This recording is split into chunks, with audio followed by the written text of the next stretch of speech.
Hey guys, it's Holly here. Welcome back to my channel. And this week we're back with another case study. So this is such an awesome case study. I have a lot of clients who I would love to share their progress with you, but I have to be selective and I can only share a few of them with you due to time constraints. So this particular client, her name is Gayatri. She was 36 years old when she started working with me, and she's probably 38 now, I'm assuming, 2 years later almost. We've had quite a good relationship and time working together. So to paint the picture, I guess her occupation is a doctor. So she is a very hard worker. She is definitely someone that likes her routine. She's very busy. And in her spare time, her past hobbies have been hockey, and also more recently, she's been starting to get into some resistance training and weightlifting just to help with her composition. And the reason that she initially inquired to work with me was because she, and I quote, was a hard gainer. So she found or was experiencing some difficulties in actually putting on lean body mass. And then when she tried and diet down, she wasn't really making a lot of progress. So I guess our overarching goal with Gayatri would be to get her lean body mass up as high as possible until she's in a really good spot that she was happy with, and also get her body fat down. At the age of 36 to 38, we've had a long time to, do a lot of wrong, I guess, when it comes to our nutrition and to our exercise and health. So she's just kind of looking for a bit of a lifestyle change and build a new body. So with that being said, she initially signed up for only 12 weeks and wanted to do a gain phase. So straight away, it's not really a huge amount of time to work with somebody to make any significant amount of progress, especially when it comes to muscle gain. So I did what I could with that time frame and kind of outlined the options. And usually I recommend to people, I give them three options. We can do a conservative gain, maybe a modest gain, or an aggressive gain. And she opted for a more conservative approach. So that obviously limits the amount of body fat regain, but it also kind of stagnates your ability to make progress too, depending on the time constraint. So particularly in this case, not only have a short period of time, she also wanted to do a very conservative gain. But I completely understand, us females, we're all kind of nuts in some ways, and none of us want to put on body fat, but her mentality has absolutely changed over the last couple of years, and she's been able to make strides and bounds progress. So let's get stuck into it. So she started off at 133 pounds, and I'll just quickly pull up a picture of what she looked like at this time. So this is kind of what she was looking like, and I'd say, just based on some estimates, as I didn't actually have her baseline body composition measures, I would say that she's probably around 24 to 26% body fat. So that was kind of the information that I used to kind of set her initial targets for this gain phase. And you can see here she's starting at 2265 calories. I believe I would have set her calories about 10% above her reported maintenance. And if we scroll across, you can kind of see her starting carbohydrate and fat and protein split. So 293 carb, 72 fat and 125 protein, and that would have been based on 2.2 to 2.9 grams of protein per kilogram of lean body mass, based on my estimates. So based on the conservative approach, which is about 0.2 to 0.4 in my books for a rate of gain, the expectation for that 12-week period kind of sees her as gaining about 3 up to 6 pounds in that total time frame. So if we have a look here, her weight went from 133 to 137.9 at her highest. So she kind of gained right in the middle, so 4.9 pounds, which was kind of perfect. I mean, we could have pushed things a little bit more aggressively, but this is just a nice amount. And to be honest, by this point in time, she kind of said, I'm really not happy in this body weight anymore. I'm ready to start a diet. Which tends to be the case, in the first time you go through one of these phases. It's very, very daunting. But what I do want to point out here is her activity levels. So if we scroll across, so At this point, she's kind of doing around 4 resistance training sessions, but a lot of hockey, upwards of 420 minutes per week, which is going to have a significant impact on her resistance training and her ability to recover, and also to make more significant progress as far as gaining lean body mass. So because she wanted to do that, and I had kind of advised, it's not really going to be advantageous to be doing this much cardio if you're trying to gain muscle, because you're going to be exhausted. If you're trying to weights train and you're trying to do all this hockey every week, at some point there's going to be some kind of a compromise. So this was the result of her first muscle gain phase. So as I said, that was a 12-week process. So after that, we embarked she signed up for another 12 weeks with me. Actually, it might have been a little bit more. Looking at this, I can see there was a little bit more time that she had signed up for, but basically we'd agreed that we would do a fat loss phase, and amongst that we would insert some diet breaks or periods of weight maintenance where she's not in an active deficit. So you can see here we started her at 137.5 pounds. She kind of held steady for a couple of weeks here at the end of that muscle gain phase. And we took her initial calories from 2537, and we ended up all the way down at 1480. So just over 1,000 calorie drop for that particular fat loss phase. And you can see here during that time she has gone from 137 to 128, so a 9.5 pound weight reduction, which is pretty good. And if we go over and have a look again at her activity,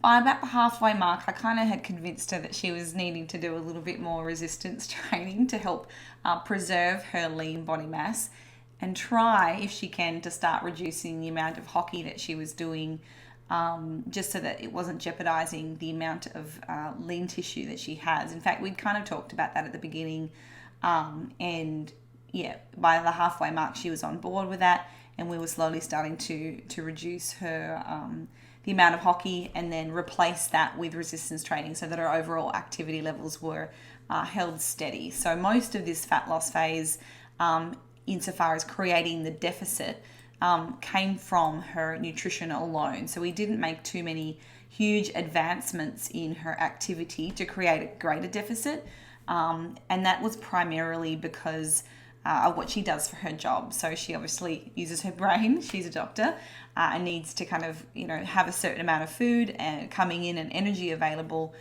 to make sure that she's doing things correctly. So after this point of time, we got her down to 128. So I'll bring up some other photos, but first let's just show you where she kind of finished her end of gain. So back when I was talking about her weight gain phase where she put on 4.9 pounds, this is kind of what she looked like. And if I go back, that was the beginning, and there's 4.9 pounds more. Now, the next image that I'm showing you is the end of her fat loss phase, so where she lost 9.5 pounds.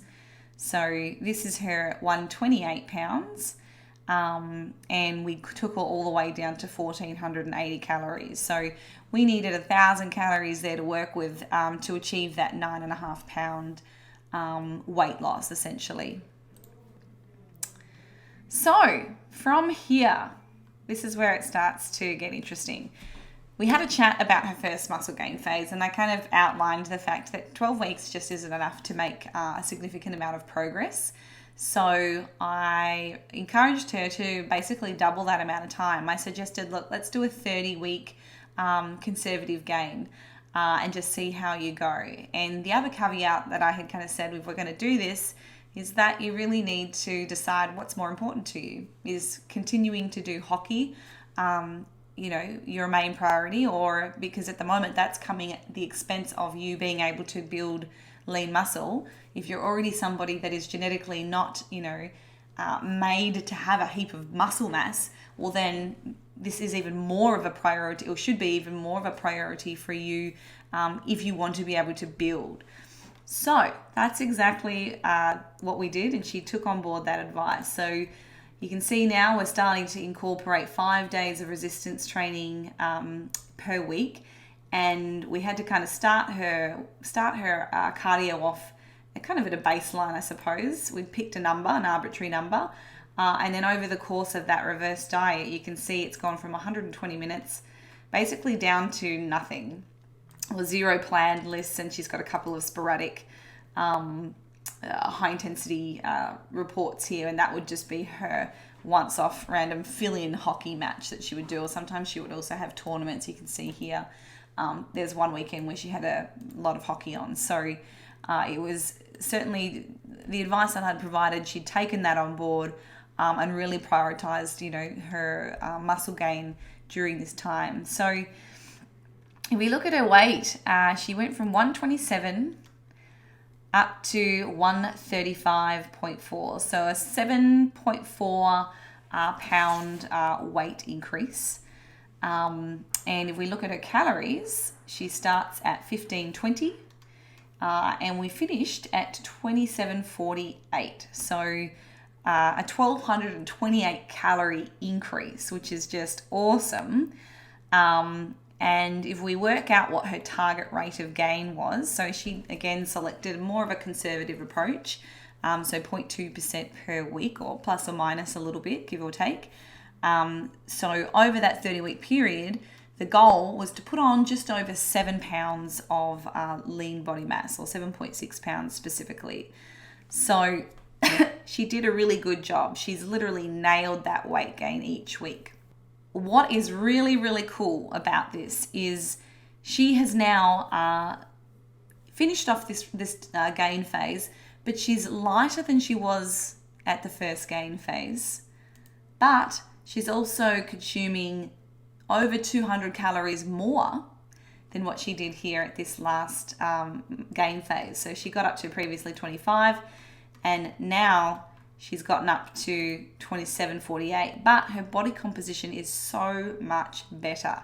She's done a really great job. So I can see, I'll show you here. So that was the end of the diet, and then here is where she finishes that at 135.4. So her composition, you can see she has definitely put on a little bit of body fat out of that 7.5 pounds, but a lot of it is also muscle. Which is great. If we go back to that last gains photo, this is the finish of her last diet, end of gain, 23rd of May in 2018.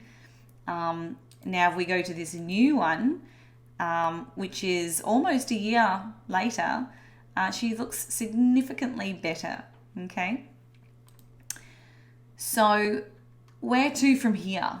Now we have achieved a really great calorie intake. So she's consuming 2,748 calories per day, every day. So she's got really great flexibility. So her carbs are up to 325, fats are at 92, and her protein is at 155. And that means that if we wanted to undertake a fat loss phase now, we're starting from a really great place when it comes to her metabolism, but also through that gain phase, she's now starting with basically 0 cardio. So now we actually have a tool up our sleeve to actually help create a deficit at the tail end of that diet. So obviously we know as the diet gets more challenging, we no longer have the flexibility to make all of our calorie drops via our diet alone. We can now add in cardio. And keep in mind, this is a busy doctor. She's working long hours. She doesn't have a lot of time to be in the gym just doing copious amounts of cardio to create that deficit. So it was really important during this final gain phase to get her almost down to nothing, so that, when we do get to the tail end of the diet, there is not an extreme amount of activity that she would have to do. Or if there were, it's been something that is still manageable for her. It's not like she was starting her diet where she's already doing, 120 minutes of high intensity interval training a week, and she's doing 15,000 steps a day, and she's doing 5 days of resistance training. Like, that would be terrible for a start of diet. You want to be doing minimal cardio so that you have that to add in. We kind of said that this is a diet. This is the one that we can make the most progress. You have a lot of potential. because you've got your calories up so high, we can do a really long diet. I'll have the ability to keep taking calories and you'll be able to continue making progress. And that's exactly what she did. So we started at 135. We got her all the way down to 117. So during this diet, she's lost 18.4 pounds, which is just incredible. We started her at 2748 calories, and you can see here we've got her down to 1210 at the end. Now, granted, it is lower than what we finished her last diet at, but this was her achieving her all-time best or leanest physique. So I'll show you some photos now of that. So this is the start. Again, this is the start of the diet where she had gained some muscle. And now this is her at the end of her most recent diet. So she's awesome, looking really lean. She's been able to preserve or maintain a lot of her muscle mass. You can see through her shoulders, she's got so much more shape. Her legs, they're still looking really good. She's just a completely different body. So again, side on, you can see there. And I think that was all for, that's the only other photo that I have here. But she's just looking excellent. So also towards the end of the diet, you can see here, we did have to increase her cardio, definitely. But she was maintaining her 5 sessions a week to help preserve her lean body mass. And then you can see at the start of the diet, we were doing minimal cardio. We've slowly crept that up to 90 minutes, which was consistent for about a good 10 weeks. We didn't have to keep adding any more. And then for the final, 7 or 8 weeks here, we've increased it to somewhere between 120 to 90 minutes. And that just depends on what she was doing. I know that she had a lot of travel for work and seminars and lectures. So sometimes she wasn't able to get the HIIT in. And instead she would have to compensate and just do some more low intensity steady state exercise. So you can see it did bounce around a little bit here, but that was just due to her work schedule. And sometimes you don't have access to everything you want. So you can also see here at this time we had kind of started recording her steps just to make sure that she was being consistent from week to week, so that if there wasn't a weight drop or there was a weight gain, perhaps it was because her exercise or her output wasn't quite as high as previous weeks. So you can see here we have incorporated some diet breaks, and they were mostly once every 3 weeks. We had a period here where we had a few extra weeks to kind of gather some momentum. I'd kind of check in with her and see how she was feeling, and it was reportedly mostly good and really positive. So at the beginning stages of a fat loss phase, the diet breaks are less important in that we have a lot of adipose tissue, generally speaking. So we have caloric cushioning. So unlike at the end of a diet where we're getting leaner, there's less adipose tissue, then you're at a greater risk of kind of losing some lean body mass or some, muscle, because there isn't any energy available from those fat reserves. So that's why at the end of the diet, and for competitors who are very lean, those diet breaks can become more important to help preserve the skeletal muscle that they have built. The other thing as well, and the other consideration is with these diet breaks, is regarding the psychological, difficulty of a diet. Not only is it physiologically taxing and, puts a lot of wear and tear on the body when you're trying to keep up and maintain a certain amount of resistance training, it's also mentally challenging too. Just day in, day out, trying to fight the urge to eat, the motivation to train, the fatigue that you feel. So the diet breaks can also come in handy for that, in addition to obviously helping to preserve your resting metabolic rate. This was a really, really great achievement. Super, super cool. I mean, we did drop her calories by 1,500, but we had the ability to do that because she had worked so hard in that off season to get her calories up nice and high. So another reason why when people come to us for coaching and to our team of coaches, we're kind of looking at your starting calories. Like, what are your maintenance calories? How much of a diet can we actually implement with you before we're going to hit rock bottom? And for people with a low or a slow metabolism, sometimes there might only be a few weeks worth or ability to diet before you can't really take any more calories or you're eating nothing. And in those situations, for certain people, we will say, before we diet, we actually need to get your metabolism healthy again so we can diet you successfully. That's kind of taken us right through to the end of 2019. I mean, this is coming up to 2 years almost. So now Gayatri and I are working on another reverse diet, and she's still wanting to gain a little bit of lean body mass, and she can certainly do that. We're putting her in a small intentional calorie surplus with this reverse, but it will be a slower process. So now, our goal is really just to kind of help her maintain this body composition, this new all-time low lean physique, but get her calories back to a place that are really manageable. And you can see here, we're already 8 weeks in this week, so the 15th of January this year. She's gained 1.9 pounds, but we've already gotten her calories back up to 1748, which is excellent. And this next photo that you're about to see here, you can see this one is from the 14th of, This one is from the 14th of this year. So still maintaining a great physique, and we've already gotten her calories up fairly significantly. So you can just see, these things take time.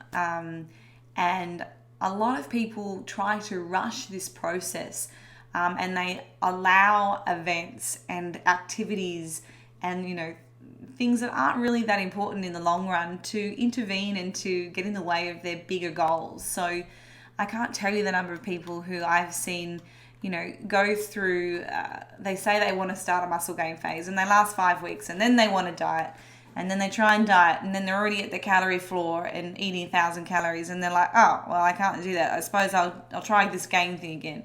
And then they do the gain thing and they last 10 weeks maybe, and they're unhappy at their body weight, and then they want to diet again. And it's just yo-yoing. And these people, they will continue to go around and around in circles, losing and gaining the same 5 or 10 pounds, and they'll never make any true progress because they don't give it long enough. This is just a really great case study, an example of somebody that thought that they were a hard gainer, and the reality of it was Gayatri was probably just doing too much cardio. She was trying to compete. She had competing or conflicting interests. She liked resistance training, but she liked hockey. So it came down to, what's more important to you? Do you want the body and the calories that you want, or do you want to play hockey? And, we kind of worked out what that priority and that goal truly was. And here we are 2 years later, and she's finally getting back to the body comp she wants. And now she's really enjoying strength training. I think in the last couple of weeks, she's reported hitting several PRs despite being at her lightest body weight ever. So she's working on strength in her squats, her deadlifts, and her bench press.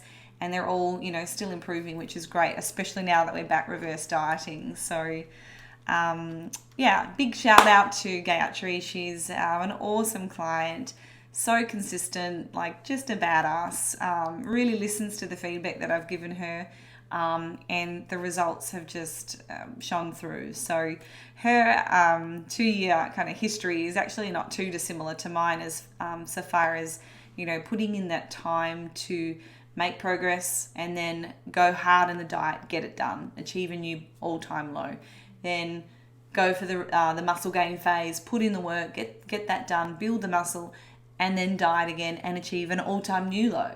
And that process continues. So if she continues to do this, it's probably going to get her to a point where she's incredibly lean all year round, and potentially eating a lot of calories too, which is certainly my goal. If you can look great and eat a bunch, that's amazing. So guys, I hope you have found this video valuable. It is a long one, but I did want to go through and just explain to you the reality of what these processes kind of look like for real clients, real people, and what can actually be achieved. Thanks so much for watching. If you have any questions, feel free to drop me a question below. If you're not subscribed to my YouTube channel, please do. I have a bunch of different videos on various topics, not only for my own progress, but on a range of other nutrition and training based topics. So plenty for you to learn, plenty of hours to watch. So thanks again, and we'll catch you next time.